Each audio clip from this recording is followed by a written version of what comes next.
സദ്ഗുരു ശ്രീമാതാ അമൃതാനന്ദമയി ദേവിയുടെ പുണ്യസാന്നിധ്യത്തിൽ നൃത്തവിരുന്നൊരുക്കാൻ കഴിഞ്ഞതിന്റെ നിർവൃതിയിലാണ് ചാവക്കാട് അമൃത വിദ്യാലയത്തിലെ കൊച്ചുകൂട്ടുകാർ. തൃശൂർ അയ്യന്തോൾ ബ്രഹ്മസ്ഥാന മഹോത്സവ വേദിയെ ഭക്തിസാന്ദ്രമാക്കിയാണ് ഈ കുരുന്നുകൾ അമ്മയ്ക്ക് മുന്നിൽ ചുവടുവെച്ചത്.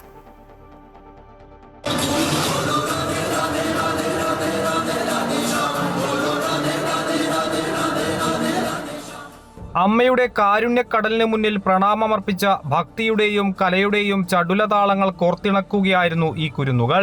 പരമ്പരാഗത ഗുജറാത്തി നൃത്തച്ചുവടുകളും രാധാകൃഷ്ണ പ്രണയത്തിന്റെ ദൃശ്യാവിഷ്കാരങ്ങളുമെല്ലാം അയ്യന്തോളിലെ ബ്രഹ്മസ്ഥാന മഹോത്സവ വേദിയെ ഭക്തിലഹരിയിലാഴ്ത്തി. നിറഞ്ഞ സദസ്സിനെ സാക്ഷിയാക്കി അമൃതവർഷിണിയായ അമ്മയുടെ തൊട്ടരികെ നൃത്തം ചെയ്യാൻ കഴിഞ്ഞത് തങ്ങളുടെ ജീവിതത്തിലെ ഏറ്റവും വലിയ പുണ്യമായാണ് ഈ കുട്ടികൾ കരുതുന്നത്.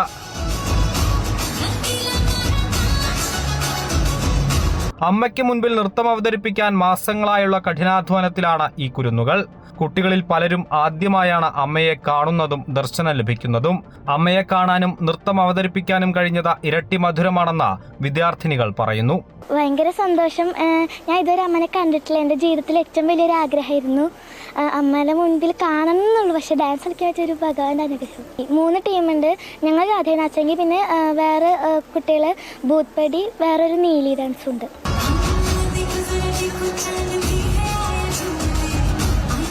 അമ്മയുടെ ദർശനത്തിനായി കുട്ടികളെ എത്തിക്കാനും നൃത്തം ചെയ്യിപ്പിക്കാനും സാധിച്ചതിൽ വലിയ സന്തോഷമുണ്ടെന്ന് കുട്ടികളുടെ നൃത്ത അധ്യാപകരും പറഞ്ഞു. ഞങ്ങൾ ഇപ്പോൾ കൊറോണയ്ക്ക് ശേഷം ആദ്യമായിട്ടാണ് അമ്മ തൃശ്ശൂർ വരുന്നത്. അപ്പോൾ സന്തോഷമുണ്ട്. കുറേ വർഷങ്ങൾക്ക് ശേഷം അമ്മേനെ കാണുന്നു.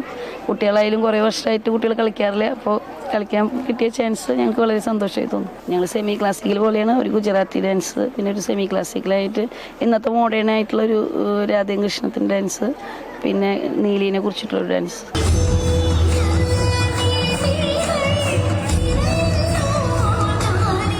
ആത്മീയതയുടെയും കലയുടെയും അപൂർവ സംഗമമായി മാറിയ വേദിയിൽ കൺകുളിർക്കെ അമ്മയെ കണ്ട ആടിയും പാടിയും നിറഞ്ഞ മനസ്സോടെയാണ് ചാവക്കാട് അമൃത വിദ്യാലയത്തിലെ ഈ കുരുന്നുകൾ മടങ്ങിയത്.